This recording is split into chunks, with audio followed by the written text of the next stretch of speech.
కూర్చోండి కూర్చోండి కూర్చోండి.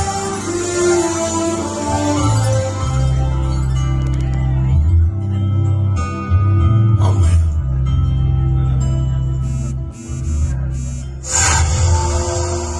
మీరు పోటీ పడి చూడండి, మన కులస్తులు రాజుని ఎమ్మెల్యే సీట్ ని వేరే కులస్తులకు పోనివ్వకండి. ఏమంటారు సుబ్బయ్య గారు? ఆ విషయం శేష్ గారికి చెప్పండి, ఈసారి నన్ను సపోర్ట్ చేసి గెలిపించమని. శేష్ గారు కదండి ముందుగా బీఫామ్ తెచ్చుకుంది. అలాంటప్పుడు మనందరూ శేష్ గారు కదండి సపోర్ట్ చేయాలి. ఎలా తెచ్చుకున్నారు? నిన్న దాకా మా పార్టీలో ఉన్నారు, టికెట్ కోసం ట్రై చేశారు, రాలేదు. దుడ్డి గారిని డబ్బులు ఖర్చు పెట్టి వేరే పార్టీ వారు టికెట్ తెచ్చుకున్నారు. అదే నాకైతే హైకమాండ్ వారు ఇంటి దగ్గర కూర్చుంటే పిలిచి వారి టికెట్ ఇచ్చారు. అలాంటప్పుడు నాకు సపోర్ట్ చేస్తారా, ఆయన సపోర్ట్ చేస్తారా? చెప్పండి, మీరే చెప్పండి, మీరే న్యాయం చెప్పండి. పెద్దనా శేష్ గారు, మీరు ఈ ఒక్కసారికి పెద్దవాళ్ళు చేసుకుని ఆలోచించండి. మీ పెద్దవాళ్ళు ఎలా చెప్తే అలా వింటానండి నేను. కానీ మీరు ఒక్కసారి ఆలోచించండి.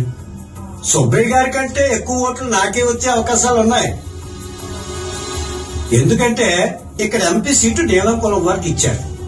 ఈ మధ్య నీలం కులం వారికి మాకు ఇంటర్ కాస్ట్ మ్యారేజ్ జరిగాయిలేండి. మన పచ్చ కులం వాళ్ళంతా నాకు సపోర్ట్ చేస్తే వాళ్ళ మద్దతుతో నేను ఆ నీలం కులం ఓట్లు కూడా సంపాదించుకుంటాను. అయినా గెలుపు కోసం నేను ఎంతైనా ఖర్చు పెడతానండి. అందులోనూ మా పార్టీ బాగా ఫామ్ లో ఉంది, అందరికీ తెలిసిన విషయమే ఇది. ఈ మధ్య సుబ్బయ్య గారు ఏదో ఫైనాన్షియల్ ప్రాబ్లం లో ఉన్నారని విన్నాను. మీ ఆర్థిక ప్రాబ్లమ్స్ అన్ని నేను సాల్వ్ చేస్తానండి. నెక్స్ట్ ఎలక్షన్ కి నా సొంత డబ్బుతో మిమ్మల్ని గెలిపించే పూసి నాది. ఈసారికి నన్ను గెలిపించండి. మీరేమంటారు సుబ్బయ్య గారు? ఏంటంటే మీరు చెప్పేది? ఈసారి శేష్ గారికి సపోర్ట్ చేస్తే నాకు డిపోజిట్లు కూడా రావు. నెక్స్ట్ ఎలక్షన్ కి హైకమాండ్ వాళ్ళు టికెట్ కూడా ఇవ్వరు.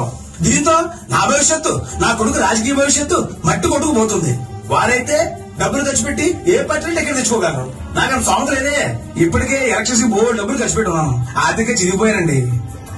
కృష్ణమూర్తి గారు, సుబ్బయ్య గారు వాళ్ళ కొడుకు భవిష్యత్తు గురించి ప్రస్తావించారు కాబట్టి నాదో విన్నపం అండి. సుబ్బయ్య గారు ఈ ఎలక్షన్ లో నన్ను గెలిపించినట్టయితే గెలిచిన నెల రోజుల్లోనే వాళ్ళ అబ్బాయికి నా ఏకైక కూతురునిచ్చి పెళ్లి చేస్తాను. మా రెండు కుటుంబాలు కలిసిన తర్వాత మా రాజకీయ వారసుడు వాళ్ళ అబ్బాయే, మా వాళ్ళే కదా. మీ కొడుకు వాళ్ళ అల్లుడైతే వారు చెప్పినట్లు మీ ఇద్దరు రాజకీయ వారసులు ఒకడే.